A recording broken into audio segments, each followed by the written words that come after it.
अमरावती छीन जाने के बाद देवताओं ने महाराजा दशरथ से प्रार्थना की कि संभ्रासुर युद्ध में शामिल हों।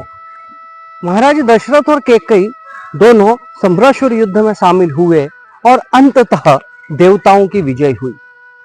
महाराजा दशरथ और कैकेयी अयोध्या लौटते समय थकान के कारण एक उपवन में विश्राम करने के लिए रुकते हैं।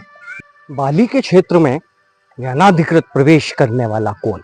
बाली के स्वर सुनकर महाराजा दशरथ एवं महारानी कैकेयी के पैर ठिठके। महारानी कैकेयी ने बड़े ही विनम्र स्वर में कहा, हे वानर राज बाली, ये महाराज दशरथ हैं और मैं इनकी पत्नी कैकेयी। संभ्रासुर युद्ध के पश्चात थकान के कारण विश्राम हेतु यहाँ उपवन में कुछ देर रुके हैं। मेरी आज्ञा के बिना इस उपवन में प्रवेश किया है, अतः दंड तो मिलेगा। हे वानर राज, क्या दंड? महाराजा दशरथ ने वानर राज से प्रश्न किया। महाराजा दशरथ, मेरी अनुमति के बिना यहाँ आए हैं, अतः या तो आप मुझसे युद्ध करेंगे या अपनी पत्नी को यहीं छोड़ दीजिए। महाराजा दशरथ और कैकेयी ये समझ चुके थे कि बाली की मंशा उन्हें अपमानित करने की है और वह इस अनुचित समय का लाभ ले रहा है।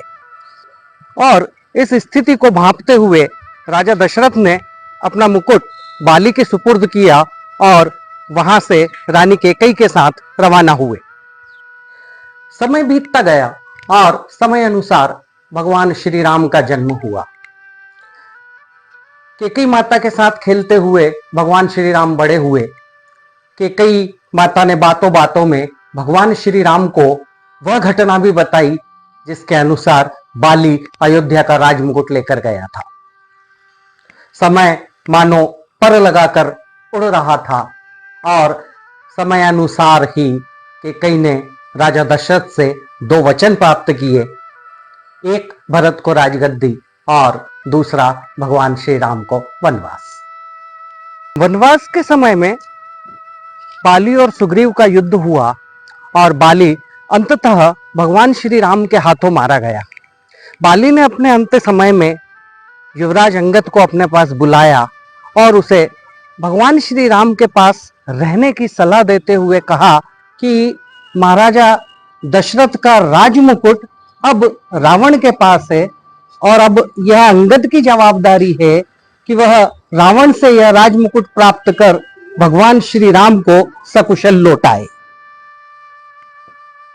हनुमान जी के द्वारा लंका दहन के पश्चात जब अंगद रावण के दरबार में रामदूत बनकर गए, उस समय उन्होंने अपना पैर भरी सभा में जमाया और जब रावण पैर उठाने आया, उसी समय अंगद ने रावण का मुकुट प्राप्त कर उसे भगवान श्री राम को लौटाया। यह वही मुकुट था जो महाराजा दशरथ से बाली ने प्राप्त किया था और बाली से रावण लेकर आया था।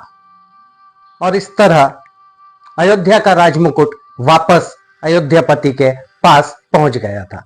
जय श्री राम।